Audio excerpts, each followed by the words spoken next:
ನಮಸ್ಕಾರ.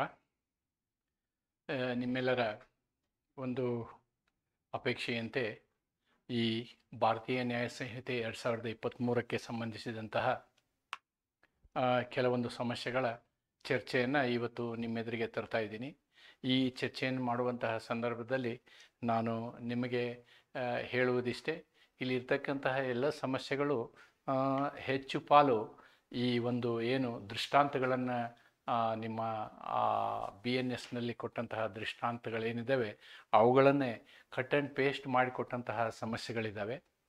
ಆದ್ದರಿಂದ ಇಲ್ಲಿ ನಾನು ಭಾರತೀಯ ನ್ಯಾಯ ಸಂಹಿತೆಗೆ ಸಂಬಂಧಪಟ್ಟಂತಹ ಕೇಸ್ ಲಾಗಳನ್ನು ನಾವು ರೆಫರ್ ಮಾಡುವ ಅವಶ್ಯಕತೆ ಇಲ್ಲ.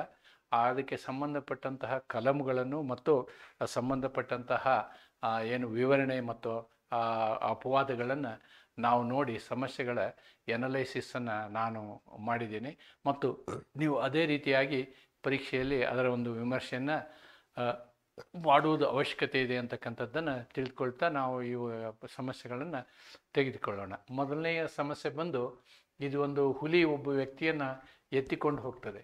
A is carried off by a tiger. B fires at the tiger knowing that the shot may kill A. A is killed. Has B committed any offense? ಅಂತಕ್ಕಂಥದ್ದು ಇಲ್ಲಿ ಸಮಸ್ಯೆ. ಈ ಒಂದು ಸಮಸ್ಯೆ ಏನಾಗ್ತದೆ ಅಂದರೆ BNSನ ಸೆಕ್ಷನ್ 30 ನಾವು ಇಲ್ಲಿ ನೋಡ್ಬೋದು. BNSನ ಸೆಕ್ಷನ್ 30 ಏನು ಹೇಳುತ್ತೆ ಅಂದರೆ, ವ್ಯಕ್ತಿಯ ಪ್ರಯೋಜನಕ್ಕಾಗಿ ಅವನ ಸಮ್ಮತಿ ಇಲ್ಲದೆ ಸದ್ಭಾವನೆಯಿಂದ ಮಾಡಿದಂತಹ ಕೃತ್ಯ ಅಂತ ಹೇಳುತ್ತೆ. ಅದೇ ರೀತಿ ಇದೆ ಸಮಸ್ಯೆ. ಇದು ಇಲ್ಲಿ ಏನಾಗಿದೆ ಅಂತಂದರೆ, addresses acts done in good faith for the benefit of a person without their consent. It states that causing harm to someone is not considered as offense if the act is done in good faith for their benefit, even without their consent under circumstances. It is impossible. Or ಇದು second ಇದೇನು ಬರೋದಿಲ್ಲ, ಯಾವಾಗ ಅದು ಅಸಾಧ್ಯ ಅಂತಕ್ಕಂಥ ಸಂದರ್ಭದಲ್ಲಿ. ಈ ದೃಷ್ಟಾಂತವನ್ನು ನೋಡಿದಾಗ ಅಲ್ಲೇನು ಬರೆದಿದೆ ಅದೇ ದೃಷ್ಟಾಂತ ಇಲ್ಲಿದೆ. Z is carried off by a tiger, A fires at the tiger knowing it to be likely that it may kill Z also. ಇಲ್ಲಿ ಜಡ್ ಬದಲು ಅಲ್ಲಿ ನಾವು ಬಿ ಅಂತ ಯೂಸ್ ಮಾಡಿದ್ದೀವಿ, but not intending to kill Z. ಆದ್ದರಿಂದ this is not an offence, ಇದು ಅಪರಾಧವಲ್ಲ ಅಂತೇಳಿ ಹೇಳ್ಬೋದು. ಒಂದು ನೆನ್ಪಿಟ್ಕೊಳ್ಳಿ, ಅಪರಾಧದಲ್ಲಿ ಮೆನ್ಸ್ ರಿಯಾ ಇರಬೇಕು ಮತ್ತು ಆ್ಯಕ್ಟಸ್ ರೇಯಸ್ ಇರಬೇಕು. ಇದರಲ್ಲಿ ಆ್ಯಕ್ಟಸ್ ರೇಯಸ್ ಇದೆ, ಹಿ ಶಾಟ್ಸ್ ಎ ಗನ್. ಆದರೆ ಮೆನ್ಸ್ ರಿಯಾ ಏನಿದೆ, ಟೈಗರನ್ನು ಸಾಯಿಸೋದಕ್ಕಿದೆ, ಅಲ್ಲಿ ಹೊರತು ಮನುಷ್ಯನ ಸಾಯಿಸೋದಕ್ಕಲ್ಲ.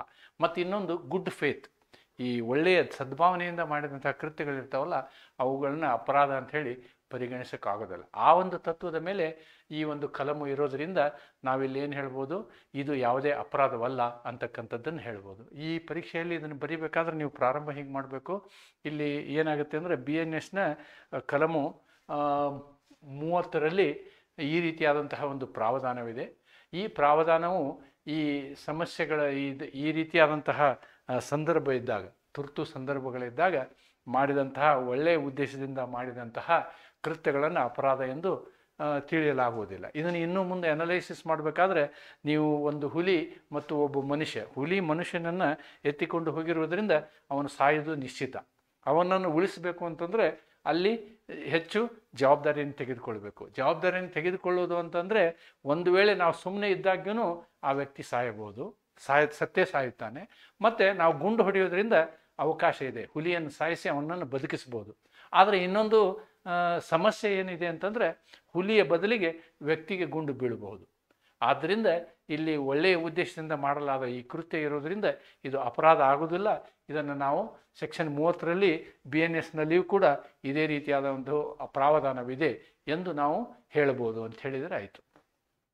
ಎರಡನೇ ಪ್ರಕರಣ ಏನಂದರೆ, A instigates B to murder D.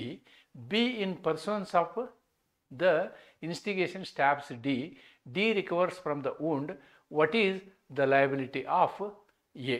ನೋಡಿ, ಇಲ್ಲಿ ಡಿ ಸಾಯೋದಿಲ್ಲ. ಡಿ ಏನಾಗುತ್ತೆ ಅಂತಂದರೆ, ಡಿ ಸಾಯೋದಿಲ್ಲ, ಹಿ ಈಸ್ ನಾಟ್ ಡೈಯಿಂಗ್. ಇದು ಇಂಪಾರ್ಟೆಂಟ್. ಇಲ್ಲಿ ಇದು ಅಟೆಂಪ್ಟ್ ಟು ಮರ್ಡರ್ ಆಗುತ್ತೆ. ಇದೇನಾಗುತ್ತೆ, ಅಟೆಂಪ್ಟ್ ಟು ಮರ್ಡರ್ ಆಗುತ್ತೆ ಹೊರತು ಅವನು ಸಾಯೋದಿಲ್ಲ. ಇಂಥ ಸಂದರ್ಭದಲ್ಲಿ ಏನು ಮಾಡ್ತೀವಿ ನಾವು ಅಂತಂದರೆ ಇದರಲ್ಲಿ ಎರಡೂ ರೀತಿಯಾದಂತಹ ಅಪರಾಧಗಳಿದ್ದಾವೆ. ಒಂದು ಇನ್ಸ್ಟಿಗೇಟ್ ಮಾಡ್ತಾನೆ, ಅವನಿಗೆ ನಾವು ಅಬೇಟರ್ ಅಂತ ಹೇಳ್ತೀವಿ. ಅಬೇಟರ್ಗೆ ಏನು ಹೇಳ್ತೀವಿ ನಾವು? ದುಷ್ಪ್ರೇರಕ ಅಂತ ಹೇಳ್ತೀವಿ, ದುಷ್ಪ್ರೇರಣೆ ಅಂತ ಹೇಳ್ತೀವಿ. ದುಷ್ಪ್ರೇರಣೆಯು ಕೂಡ ಅಪರಾಧ.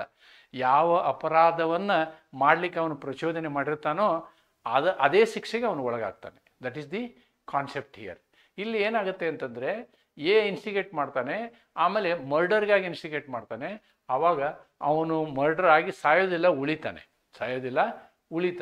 ಇಲ್ಲಿ 46 ಏನು ಹೇಳುತ್ತೆ ನಮಗೆ ಅಂದರೆ, a person abets an offence who abets either for commission of an offence or for the commission of an act which would be an offence. ಅದು ಒಂದು ಅಪರಾಧ ಆಗಿರುತ್ತೆ. If committed by a person capable of law committing of an offense with some intention or knowledge as that of the abater. ನೋಡಿ, ಇಲ್ಲೇನು ಪ್ರಚೋದನೆ ಮಾಡುವಂತಹ ವ್ಯಕ್ತಿ ಏನು ಪ್ರಚೋದನೆ ಮಾಡಿರ್ತಾನೋ ಪ್ರಚೋದನೆ ಮಾಡಿದಂಥ ವಿಷಯ ಅಪರಾಧವಾಗಿರುತ್ತೆ, ಮತ್ತು ಮಾಡುವಂತಹ ವ್ಯಕ್ತಿ ಆ ಅಪರಾಧವನ್ನು ಎಸಗ್ತಾನೆ. ಆವಾಗ ಅಬೇಟರ್ನಿಗೆ ಪನಿಷ್ಮೆಂಟು ಆಗಬೇಕಾಗತ್ತೆ, ಆ ದುಷ್ಪ್ರೇರಕನಿಗೆ ಶಿಕ್ಷೆ ಆಗಲೇಬೇಕಾಗುತ್ತೆ. ಅದೇ ಉದಾಹರಣೆ ಇಲ್ಲಿದೆ. ಇನ್ಸ್ಟಿಗೇಟ್ಸ್, ಆ ಇಲಸ್ಟ್ರೇಷನ್ ಏನು ಇದಕ್ಕೆ ದೃಷ್ಟಾಂತ ಇದೆಯೋ ದೃಷ್ಟಾಂತದಲ್ಲಿ ಇದನ್ನು ಬರೆದಿದ್ದಾರೆ. Instigates B to murder D, B in pursuance of the instigation stabs D recovers from the wound. Is guilty of instigating. ನೋಡಿ, ಅವನ್ನ ಇನ್ಸ್ಟಿಗೇಟ್ ಮಾಡಿದ್ರೆ ತಪ್ಪುಗಾರನಾಗಿರ್ತಾನೆ. ಏನದಕ್ಕೆ? Commit murder. ಅವನ್ನ ಮರ್ಡರ್ ಮಾಡಲಿಕ್ಕೆ ಕಮಿಟ್ ಮಾಡೋದಕ್ಕೆ ಇನ್ಸ್ಟಿಗೇಟ್ ಮಾಡಿರ್ತಾನೆ ಅಂತಕ್ಕಂಥದ್ದನ್ನು ನಾವಿಲ್ಲಿ ನೋಡಬಹುದಾಗಿದೆ. ಇದೊಂದು ನೀವು ಸೆಕ್ಷನ್ ಏನು ಮಾಡಬೇಕು ಅಂತಂದರೆ, ನೀವು 101 ಬರಿಬೇಕಾಗುತ್ತೆ. 101 ಸೆಕ್ಷನ್ ಬರಿಬೇಕು, 100 ಬರಿಬಾರ್ದು. ಇಲ್ಲಿ ಅವನು ಏನು ಮರಣದಂಡನೆ ಗುರಿ ಆಗ್ತಾನೆ, ಏನು ಮರಣದಂಡನೆ ಅಲ್ಲ, ಮರ್ಡರ್ನ ಇನ್ಸ್ಟಿಗೇಷನ್ಗೆ ಅವನು ಗುರಿ ಆಗ್ತಾನೆ. ಅದರಲ್ಲಿ ಅವನು ಉಳಿಯೋದ್ರಿಂದ ಏನಾಗುತ್ತೆ, ಇದು ಅಟೆಂಪ್ಟ್ ಟು ಮರ್ಡರ್ ಶಿಕ್ಷೆಗೆ ಅವನು ಒಳಗಾಗ್ತಾನೆ ಅಂತಕ್ಕಂಥದ್ದನ್ನು ನಾವು ಇಲ್ಲಿ ಬರಿಬೋದು. ದೆನ್ ಮೂರನೇದ್ದು, ಇದು under the influence of passion excited by provocation given by B intentionally kills C. Who is B's child? What is the offence committed by A? ಇಲ್ಲಿ ನೋಡಿ, ಬಿನ ಪ್ರಚೋದನೆಯಿಂದ ರೇಗಿಸಲ್ಪಟ್ಟ ಏನು ಉದ್ರೇಕದ ಪ್ರಭಾವದಲ್ಲಿ ಬಿನ ಮಗನಾದ ಸಿಯನ್ನು ಉದ್ದೇಶಪೂರ್ವಕವಾಗಿ ಕೊಲ್ಲುವನು. ಏನು ಮಾಡಿದ ಅಪರಾಧವೇನು? ನೋಡಿ, here A, B and C are involved. ಇಲ್ಲಿ B is ಅಬೇಟರ್. ಯಾರಿಲ್ಲಿ? ಏನು ಅಬೇಟ್ ಮಾಡುವಂಥವ್ರು, ಪ್ರಚೋದನೆ ಮಾಡುವಂಥವ್ರು ಇಲ್ಲಿ ಬಿ ಏನು ಮಾಡ್ತಾನೆ? ಪ್ರಚೋದನೆ ಮಾಡ್ತಾನೆ. ಯಾರಿಗೆ ಪ್ರಚೋದನೆ ಮಾಡ್ತಾನೆ ಅವನು? ಎಗೆ ಪ್ರಚೋದನೆ ಮಾಡ್ತಾನೆ. ಇಲ್ಲಿ ಕೊಲೆ ಮಾಡೋದು ಯಾರನ್ನು? ಸಿಯನ್ನು. ಕೊಲೆ ಮಾಡೋದು ಸಿಯನ್ನು. ನೆನ್ಪಿಟ್ಕೊಳ್ಳಿ, ಸಿನ ಕೊಲೆ ಮಾಡ್ತಾನೆ. ಇಲ್ಲಿ ಸಿ ಏನು provocation ಮಾಡಿರೋದಿಲ್ಲ.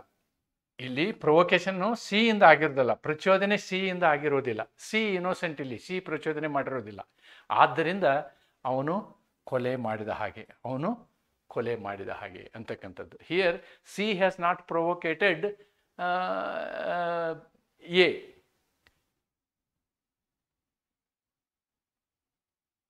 He is not provocated A. Therefore, he is guilty of murder ಅನ್ನೋದನ್ನು ನಾವಿಲ್ಲಿ ತಿಳ್ಕೋಬೇಕು. ಇಲ್ಲಿ ನೋಡಿ, ಅಂಡರ್ ದ ಇನ್ಫ್ಲೂಯೆನ್ಸ್ ಆಫ್, ಅದೇ ಇಲಸ್ಟ್ರೇಷನ್ ದೃಷ್ಟಾಂತವನ್ನು ಇಲ್ಲಿ ಕೊಟ್ಟಿದ್ದಾರೆ. ಈ ದೃಷ್ಟಾಂತ ಏನು ಹೇಳುತ್ತೆ?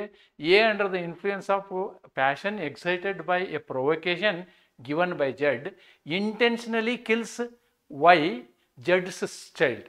This is a murder. ಇದು ಕೊಲೆಯೇ. as much as the provocation was not given by the child. ನೋಡಿ, ಇಲ್ಲಿ ಚೈಲ್ಡ್ ಏನು ಪ್ರೊವೊಕೇಶನ್ ಕೊಟ್ಟಿರೋದಿಲ್ಲ. And the death of the child was not caused by accident or misfortune in doing the act caused by the provocation. ನೋಡಿ, ನೇರವಾಗಿ ಇಲ್ಲಿ ಏನು ಮಾಡ್ತಾನೆ? ಮಗುವನ್ನು ಕೊಲ್ತಾನೆ. ಮಗುವಿನಿಂದ ಅವನು ಪ್ರೊವೋಕ್ ಆಗಿರೋದಿಲ್ಲ. ಮಗುವಿನಿಂದ ಅವನು ಪ್ರೊವೋಕ್ ಆಗಿಲ್ಲದೆ ಇರುವುದರಿಂದ ಇದೇನಾಗುತ್ತೆ?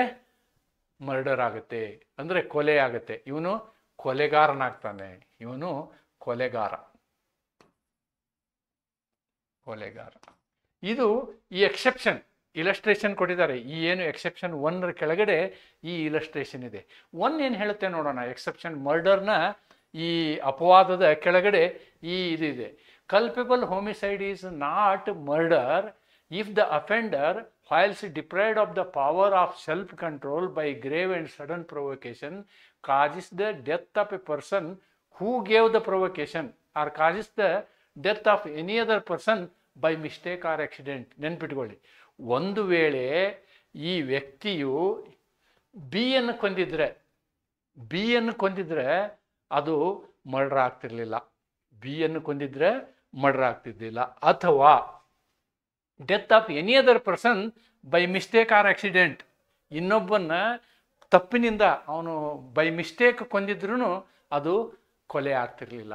ಇನ್ನೊಬ್ಬ ವ್ಯಕ್ತಿಯನ್ನು ಕೊಂದಿದ್ರು, ಅದು ಆಕ್ಸಿಡೆಂಟ್ ಆಗಿದ್ರು, ಅಪಘಾತ ಆಗಿದ್ರು ಕೊಲೆ ಆಗ್ತಿರ್ಲಿಲ್ಲ ಅನ್ನೋದನ್ನು ನೀವು ತಿಳ್ಕೋಬೇಕು. ಎಕ್ಸೆಪ್ಷನ್ 1ನಲ್ಲಿ ನಾವೇನು ಹೇಳಿದ್ದೀವಿ ಅಂದರೆ, ಅವನ್ನೇ for example if I provoke you ಅಂತ ಇಟ್ಕೊಳ್ಳಿ, ಆವಾಗ ನೀವು ನನ್ನನ್ನೇ ಕೊಲೆ ಮಾಡಿಬಿಟ್ರೆ ಅದು ಮರ್ಡರ್ ಆಗೋದಿಲ್ಲ. ಯಾಕಂದರೆ ನೀವು ಅಂಡರ್ ಪ್ರೊವೊಕೇಶನ್ ನೀವು ಮಾಡ್ತೀರಿ. ಇಲ್ಲಿ ಹಾಗಾಗಿಲ್ಲ. ಇಲ್ಲಿ ಏನಾಗಿದೆ ಅಂತಂದರೆ, ಪ್ರೊವೊಕೇಶನ್ ಮಾಡಿದವನು under the influence and passion excited by provocation given by ಬಿಯಿಂದ ಪ್ರೊವೋಕ್ ಆಗಿ ಅವನು ಬಿಯನ್ನು ಕೊಲೆ ಮಾಡಿದರೆ ಅದು ಮರ್ಡರ್ ಆಗ್ತಿರ್ಲಿಲ್ಲ. ಬಿಯನ್ನು ಸಾಯಿಸಿದರೆ it was not murder, it is culpable homicide. ಆದರೆ ಅವನು ಏನು ಮಾಡಿದ್ದು, ಬಿಯ ಮಗನನ್ನು ಸಾಯಿಸಿದ್ದು. ಇಲ್ಲಿ ಬಿಯ ಮಗನಿಂದ ಪ್ರೊವೊಕೇಶನ್ ಆಗಿಲ್ಲ, ಆದ್ದರಿಂದ ಅದು ಕೊಲೆಯಾಗುತ್ತೆ ಅಂತಕ್ಕಂಥದ್ದು. It is a very tricky problem. You have to analyse like this. ಈ ರೀತಿಯಾಗಿ ಅನಲೈಸ್ ಮಾಡಬೇಕು. ಇದರಲ್ಲಿ 101ನ ಎಕ್ಸೆಪ್ಷನ್ ತೊಗೋಬೇಕು ಮತ್ತು ಅದರ ಇಲಸ್ಟ್ರೇಷನ್ ತೊಗೋಬೇಕು. ಇವೆರಡನ್ನು ಸೇರಿಸಿ ನೀವು ಈ ಪ್ರಶ್ನೆಗೆ ಉತ್ತರವನ್ನು ಬರಿಬೇಕಾಗ್ತದೆ ಅನ್ನೋದನ್ನು ನೀವಿಲ್ಲಿ ಗಮನಿಸ್ಬೋದು. ಇನ್ನು 4ನೇ ಸಮಸ್ಯೆಯನ್ನು ಎತ್ಕೊಳ್ಳೋಣ, 4th one. ಇದು ಏನು ಹೇಳುತ್ತೆ ನೋಡೋಣ. A by pledging diamond articles which are not diamonds dishonestly induces B to lend money. Decide the liability of A with reasons. ವಜ್ರಗಳಲ್ಲವೆಂದೂ ತಿಳಿದು ಕೆಲವು ವಸ್ತುಗಳನ್ನು ವಜ್ರಗಳೆಂಬುದಾಗಿ ಏನು ಒತ್ತೆ ಇಡುವ ಮೂಲಕ ಹಣವನ್ನು ಸಾಲ ಕೊಡಲು ಬಿನನ್ನು ಅಪ್ರಾಮಾಣಿಕವಾಗಿ ಪ್ರೇರೇಪಿಸುತ್ತಾನೆ. ಏನ ಹೊಣೆಗಾರಿಕೆಯನ್ನು ಕಾರಣಗಳೊಂದಿಗೆ ತಿಳಿಸಿ. ಇಲ್ಲಿ ನೋಡಿ, ಇದಕ್ಕೆ ಇವನು ಅಪ್ರಾಮಾಣಿಕತೆ ಅಪರಾಧಕ್ಕೆ ಗುರಿಯಾಗ್ತಾನೆ. ಅಪ್ರಾಮಾಣಿಕತೆ ಅಪರಾಧಕ್ಕೆ ಗುರಿಯಾಗುತ್ತಾನೆ. ಇಲ್ಲಿ ಈ ಅಪ್ರಾಮಾಣಿಕತೆ ಅನ್ನೋದೇನೆಂದ್ರೆ ಇಲ್ಲಿ ಎಕ್ಸ್ಪ್ಲೇನ್ ಮಾಡಿದ್ದಾರೆ. ಇಲ್ಲಿಯೂ ಡಿಸ್ಆನೆಸ್ಟ್ಲಿ ಅಂತಕ್ಕಂಥ ಶಬ್ದ ಇದೆ. ಆದ್ದರಿಂದ ನಾವು ಈ ಡೆಫಿನೇಷನನ್ನು ಯೂಸ್ ಮಾಡ್ಬೋದು. ಈ ಡೆಫಿನೇಷನ್ ಏನು ಹೇಳುತ್ತೆ? ಭಾರತೀಯ ನ್ಯಾಯ ಸಂಹಿತೆ 2(7) ಅಪ್ರಾಮಾಣಿಕತೆ ಅಂದ್ರೆ ಏನು ಅನ್ನೋದನ್ನು ಹೇಳುತ್ತೆ. Dishonestly means doing anything with intention of causing wrongful gain to one person or wrongful loss to another person. ಇಲ್ಲಿ ರಾಂಗ್ಫುಲ್ ಗೇನ್ ಯಾರಿಗೆ ಆಗುತ್ತೆ? ಎಗೆ ರಾಂಗ್ಫುಲ್ ಗೇನ್ ಆಗುತ್ತೆ, ಇವನಿಗೆ ಗೇನ್ ಆಗುತ್ತೆ. ಆಮೇಲೆ ಆ ವ್ಯಾಪಾರಿಗೆ ಏನಾಗುತ್ತೆ? ಲಾಸ್ ಆಗುತ್ತೆ. Wrongful loss, wrongful gain. ಆದರೆ ನಾವು ಅದಕ್ಕೆ ಏನಂತೀವಿ? ಅಪ್ರಾಮಾಣಿಕತೆ ಅಂತೇಳಿ ಹೇಳ್ತೀವಿ. ಈ ಅಪ್ರಾಮಾಣಿಕತೆ ಅನ್ನೋದು ಒಂದು. ಇನ್ನೊಂದು ಮೋಸ ಅಂದ್ರೆ ಏನು ಅಂತ ನೋಡೋಣ. ಮೋಸ 2(9) ಏನು ಹೇಳುತ್ತೆ? ಮೋಸ ಅನ್ನೋದನ್ನು ಹೇಳ್ತೇನೆ. fraudulently means doing anything with intention to defraud but not otherwise. ಇನ್ನೊಬ್ಬನಿಗೆ ಮೋಸ ಮಾಡುವುದನ್ನು ಹೇಳುತ್ತೆ ಅನ್ನೋದನ್ನು ನಾವಿಲ್ಲಿ ನೋಡ್ಬೋದು. ಆಮೇಲೆ ಇಲ್ಲಿ ನೋಡಿ, ವಂಚನೆಗೆ ಏನು ಶಿಕ್ಷೆ ಅನ್ನೋದನ್ನು ನಾವಿಲ್ಲಿ ನೋಡ್ತೀವಿ. ವಂಚನೆಗೆ ಏನು ಶಿಕ್ಷೆ? ಚೀಟಿಂಗ್ 3(1)(8)(1).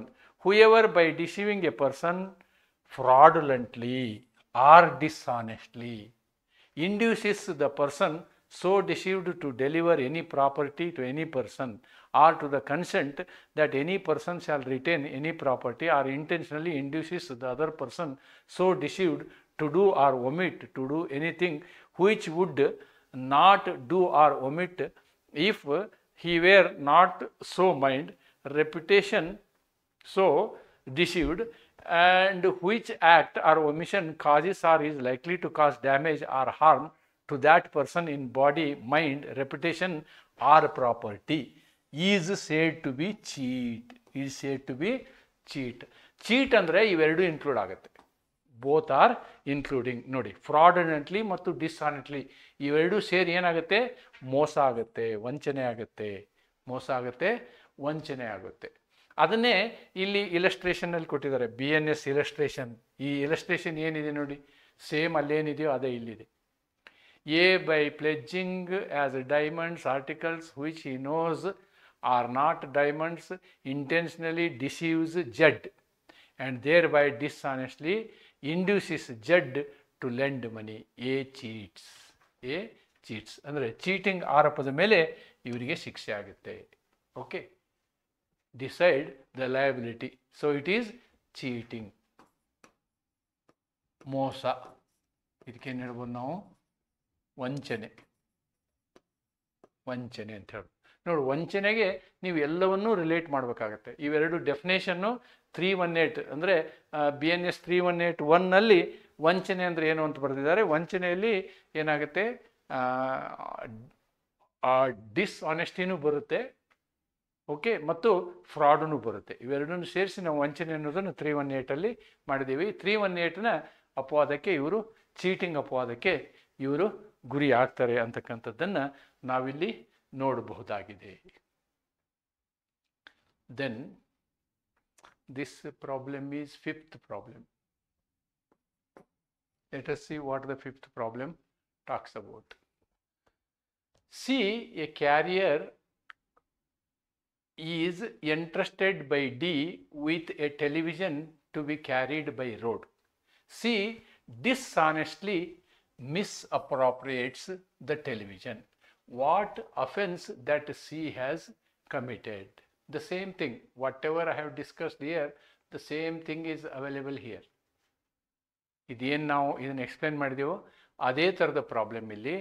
ಡಿಸ್ಆನೆಸ್ಟ್ಲಿ ಮಿಸ್ಅಪ್ರಾಪ್ರಿಯೇಟ್ಸ್, ಆ ವಸ್ತುವನ್ನು ಅವನು ಮಿಸ್ ಅಂದರೆ he has done cheating only, he has done cheating, ವಂಚನೆಯನ್ನು ಮಾಡಿದ್ದಾನೆ, ಹಿ ಹ್ಯಾಸ್ ಡನ್ ಚೀಟಿಂಗ್ ಅನ್ನೋದನ್ನು ನಾವಿಲ್ಲಿ ಹೇಳ್ಬೋದು. ಸೇಮ್ ಇದೇನಿದೆ ಇದಕ್ಕೆ ಅನ್ವಯ ಆಗ್ತದೆ ಅನ್ನೋದನ್ನು ನೀವು ಕಂಡುಕೊಳ್ಬೋದು. ಹೆಚ್ಚಿನ ವಿವರಣೆ ಏನು ಬೇಡ ಅಂಥೇಳಿ ನಾನು ಅಂದ್ಕೊಳ್ತೀನಿ. ಇವುಗಳನ್ನೇ ಬರೀಬೇಕು.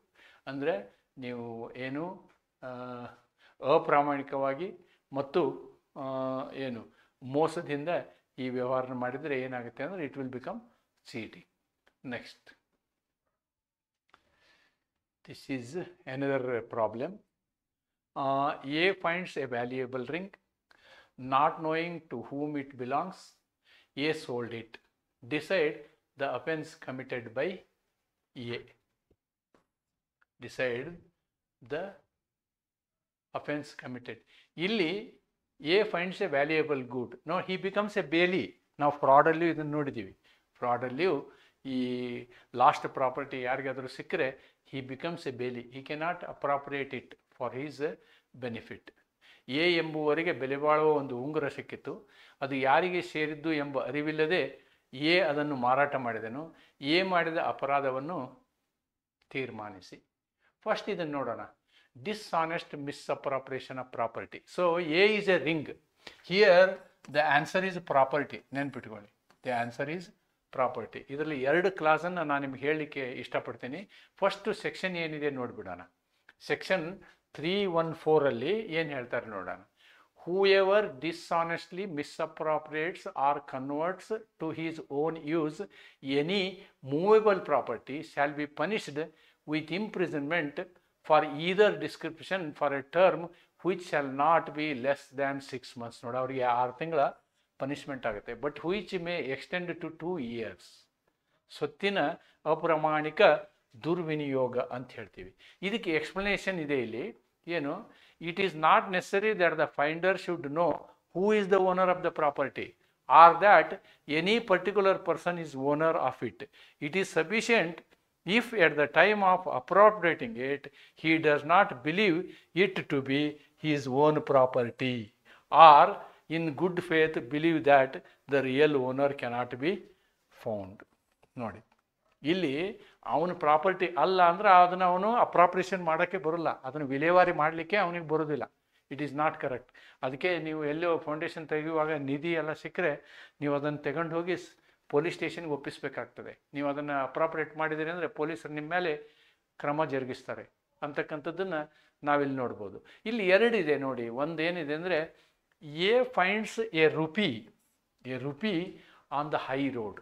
not knowing to whom the rupee belongs. A picks up the rupee. Here A has not committed any offense. ನೋಡಿ, ಹಣ ಸಿಕ್ಕರೆ ಅದು ಅಪರಾಧ ಅಲ್ಲ. ಹಣ ಸಿಕ್ಕರೆ ಅಪರಾಧ ಅಲ್ಲ, ಅದರ ಪ್ರಾಪರ್ಟಿ ಸಿಕ್ಕರೆ ಅಪರಾಧ. ನೆನ್ಪಿಟ್ಕೊಳ್ಳಿ, this is very very important. ನೀವು ಅಕಸ್ಮಾತ್ ಈ ಜಾಗದಲ್ಲಿ ಹಣ ಅಂತ ಬರೆದ್ರೆ ನೀವು ಈ ಉತ್ತರ ಬರೆದ್ರೆ ತಪ್ಪಾಗುತ್ತೆ. ಹಣ ಅಂತಿದ್ದಾಗ ಈ ಈ ಈ ಸೆಕ್ಷನ್ ಬರುತ್ತೆ, ಈ ಇಲಸ್ಟ್ರೇಷನ್ ಬರುತ್ತೆ, ಇಲಸ್ಟ್ರೇಷನ್ ಎ ಬರುತ್ತೆ. ಇಲ್ಲಿ ಇಲಸ್ಟ್ರೇಷನ್ ಎಫ್ ಬರುತ್ತೆ. ಏನು ಈ 314ಗೆ ಎಕ್ಸ್ಪ್ಲನೇಷನ್ ಇದೆಯಲ್ಲ, ಎಕ್ಸ್ಪ್ಲನೇಷನ್ 2ಗೆ ಇರ್ತಕ್ಕಂಥ ಇಲಸ್ಟ್ರೇಷನ್ಗಳಿವು. ಇಲಸ್ಟ್ರೇಷನ್ ಎನಲ್ಲಿ ಈ ರೀತಿ ಹೇಳ್ತಾರೆ, ಇಲಸ್ಟ್ರೇಷನ್ ಎಫ್ ನೋಡಿ. A finds a valuable ring, not knowing to whom it belongs. A sells it immediately without attempting to discover the owner. A is guilty of an offense under this section. ಅಂದರೆ ಈ section under 314ರ under ಇವರು ಅಪರಾಧಕ್ಕೆ ಒಳಗಾಗ್ತಾರೆ. 6 ತಿಂಗಳಿಂದ 2 ವರ್ಷದವರೆಗೆ ಶಿಕ್ಷೆಗೆ ಒಳಗಾಗ್ತಾರೆ. ಯಾಕೆಂದರೆ ಇದು ಸ್ವತ್ತಿನ ಅಪ್ರಾಮಾಣಿಕ ದುರ್ವಿನಿಯೋಗ ಅಂತಕ್ಕಂಥದ್ದನ್ನು ನಾವು ಈ ಪ್ರಕರಣದಲ್ಲಿ ಕಾಣಬಹುದಾಗಿದೆ. ಇದು 6ನೇ ಪ್ರಕರಣವನ್ನು ನಾನು ನಿಮಗೆ ಇಲ್ಲಿ ಚರ್ಚೆ ಮಾಡಿದ್ದೀನಿ. ನೆಕ್ಸ್ಟ್ ಸೆವೆಂತ್ ಪ್ರಕಾರ, A valuable ring, it is repetition. It is repetition. ಅದೇ ಇನ್ನೊಂದು ಪ್ರಶ್ನೆ ಪತ್ರಿಕೆಯಲ್ಲಿ ಬಂದಿದೆ, ಅದಕ್ಕೆ ನಾನು ಅದನ್ನು ಎಕ್ಸ್ಪ್ಲನೇಷನ್ ಮಾಡೋದಿಲ್ಲ. ಆದ್ದರಿಂದ I will go to next one, 7th problem. 7th one.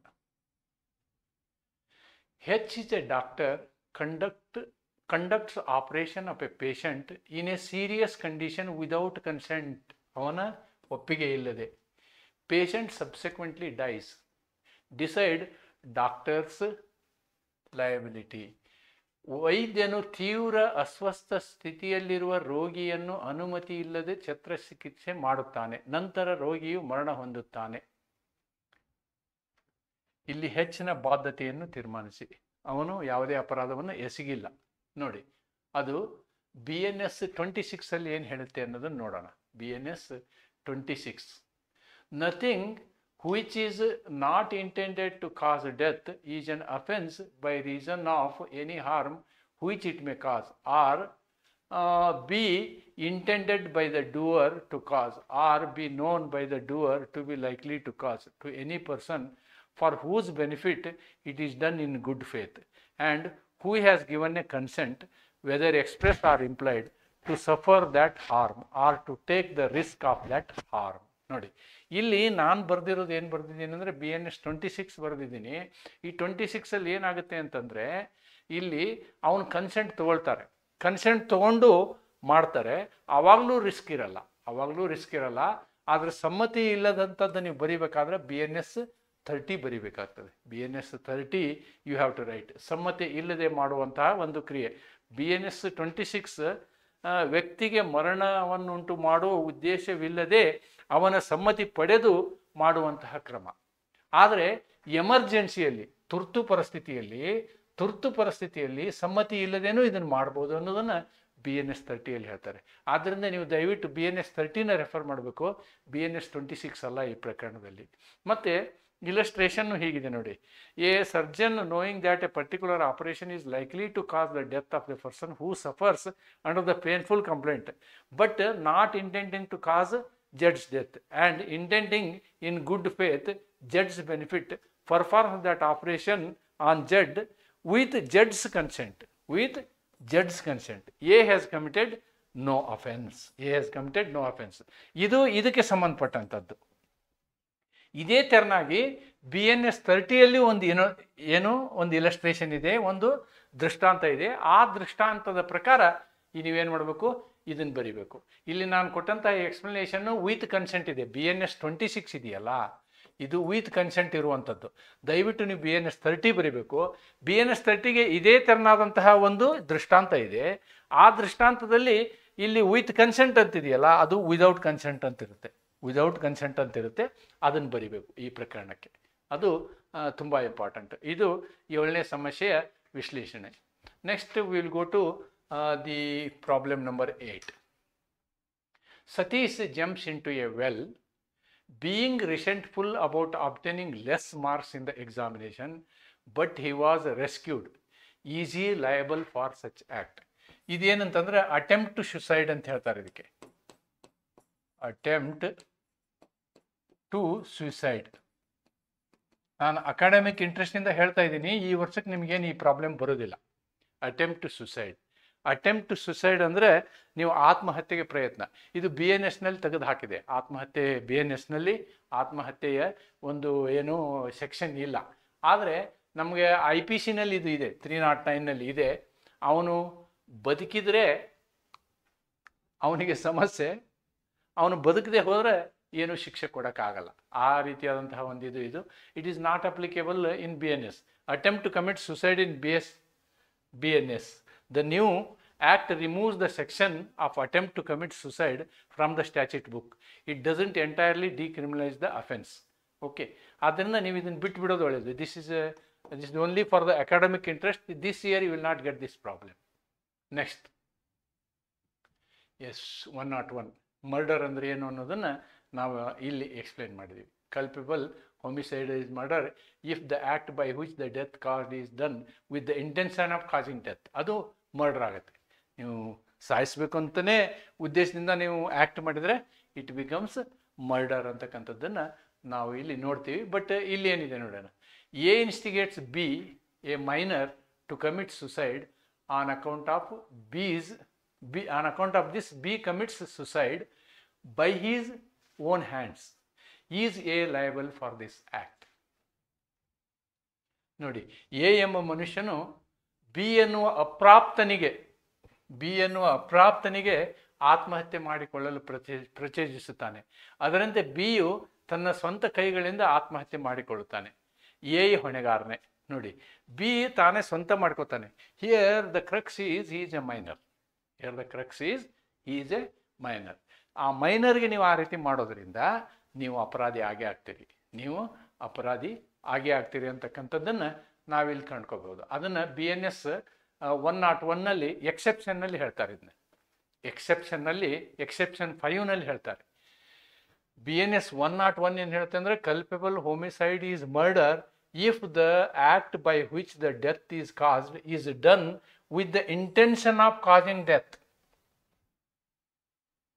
Exception 5 ಏನು ಹೇಳುತ್ತೆ ನೋಡಿ. ಎಕ್ಸೆಪ್ಷನ್ 5 ಏನು ಹೇಳುತ್ತೆ ಅಂದರೆ, culpable homicide is not murder when the person whose death is caused, being above the age of 18 years, suffers death or takes the risk of death with his own consent. This is exception. Exception ಏನು ಹೇಳುತ್ತೆ? Culpable homicide is not murder when the person whose death is caused, being above the age of 18 years, suffers death or takes the risk of death with his own consent.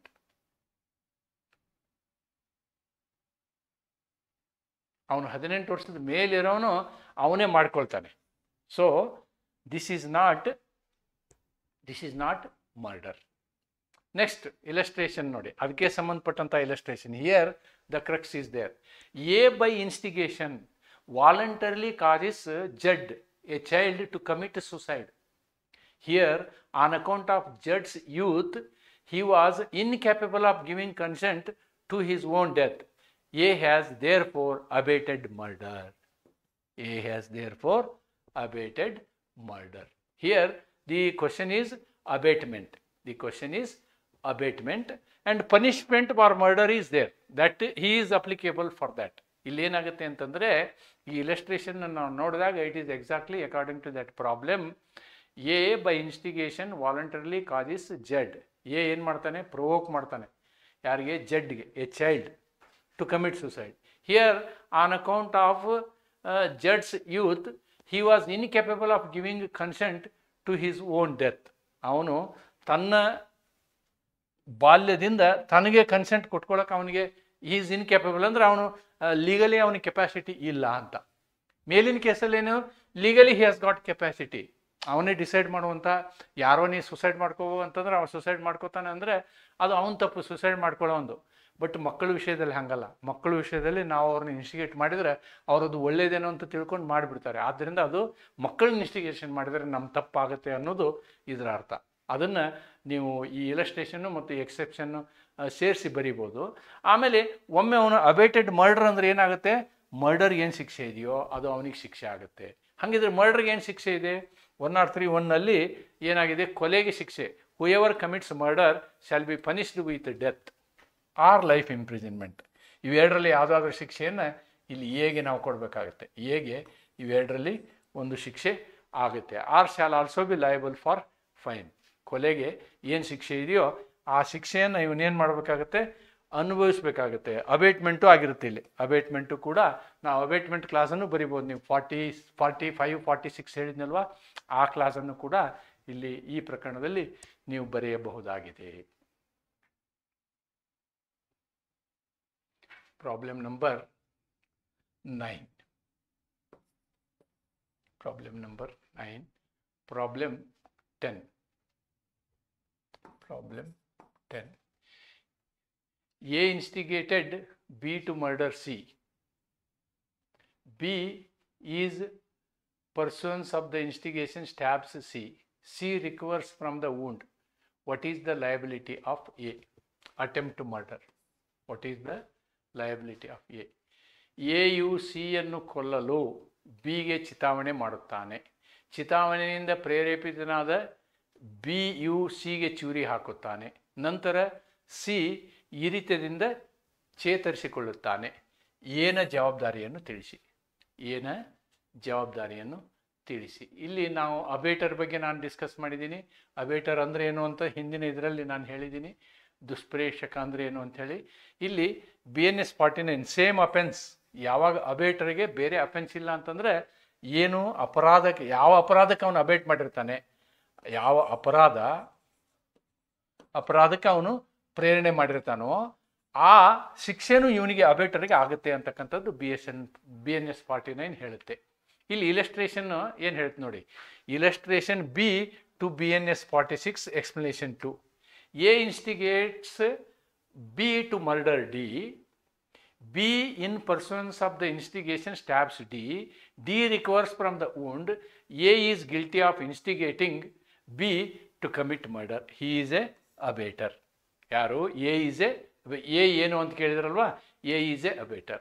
ಒಮ್ಮೆ A ಅಬೇಟರ್ ಆದಮೇಲೆ attempt to ಮರ್ಡರ್ಗೆ ಇರ್ತಕ್ಕಂಥ ಏನು ಶಿಕ್ಷೆ ಇದೆಯಲ್ಲ ಆ ಶಿಕ್ಷೆ ಅವನಿಗಾಗುತ್ತೆ. Attempt to ಮರ್ಡರ್ನಲ್ಲಿ ಏನಾಗುತ್ತೆ ಅಂತಂದ್ರೆ ಶಿಕ್ಷೆ ನೀವು 10 ವರ್ಷದ ಶಿಕ್ಷೆ ಕೊಡ್ಬೋದು, ಜೀವಾವಧಿ ಶಿಕ್ಷೆ ಕೊಡ್ಬೋದು ಅನ್ನೋದನ್ನು ನಾವಿಲ್ಲಿ ನೋಡ್ಬೋದು. He would be guilty of murder shall be punished with imprisonment either description a term of 10 years and shall also be liable to fine. And if hurt is caused to any other person by such act, the offender shall be liable either to imprisonment for life or such other punishment. ಇಲ್ಲಿ ಏನಿದೆಯೋ ಆ ಶಿಕ್ಷೆಯನ್ನು ನೀವು ಇಲ್ಲಿ ಬರೆಯಬೇಕಾಗತ್ತೆ. ಒಟ್ಟು ನಾನು ನಿಮಗೆ ಈ ಒಂದು ವಿಡಿಯೋದಲ್ಲಿ 10 ಸಮಸ್ಯೆಗಳ ಚರ್ಚೆಯನ್ನು ಮಾಡಿದ್ದೀನಿ. 10 ಸಮಸ್ಯೆಗೆ ಸಂಬಂಧಪಟ್ಟಂತಹ ನಾನೇನು ಮಾಡಿದ್ದೀನಿ ಅಂತಂದರೆ BNS ಕಲಂಗಳು ಯಾವುದು ಅನ್ನೋದನ್ನು ನಿಮಗೆ ವಿವರಿಸಿದ್ದೀನಿ. ಅದ್ರ ಜೊತೆಗೆ ಇಲಸ್ಟ್ರೇಷನ್ಗಳನ್ನು ವಿವರಿಸಿದ್ದೀನಿ. ಹೆಚ್ಚು ಇಲಸ್ಟ್ರೇಷನ್ಗಳಿಗೆ ಏನಿರ್ತವೆ ಅದೇ ಥರದ ಪ್ರಾಬ್ಲಮ್ಗಳನ್ನು ಇಲ್ಲಿ ಕೊಟ್ಟಿರೋದನ್ನು ನಾವು ಕಾಣ್ತೇವೆ. ಆದ್ದರಿಂದ ನಾನು ಈ ವಿಡಿಯೋದಲ್ಲಿ ನಿಮಗೆ ಈ 10 ಸಮಸ್ಯೆಗಳನ್ನು ಬಗೆಹರಿಸಿದ್ದೀನಿ. ಇದಲ್ಲದೆ ನಾನು ಇನ್ನೂ ಒಂದು ವಿಡಿಯೋನ ನಿಮ್ಮ ಮುಂದೆ ತರ್ತೀನಿ. ಉಳಿದಂಥ ಇನ್ನೂ 10 ಸಮಸ್ಯೆಗಳನ್ನು ನಾವು ಇಲ್ಲಿ ಬಗೆಹರಿಸೋಕ್ಕೆ ಮುಂದಿನ ವಿಡಿಯೋನಲ್ಲಿ ನಾನು ಉಳಿದಂಥ 10 ಸಮಸ್ಯೆಗಳನ್ನು ಬಗೆಹರಿಸ್ತೀನಿ ಅಂತ ಹೇಳ್ತಾ ಈ ವಿಡಿಯೋನ ಇಲ್ಲಿಗೆ ಮುಕ್ತಾಯಗೊಳಿಸ್ತೀನಿ. ನಮಸ್ಕಾರ.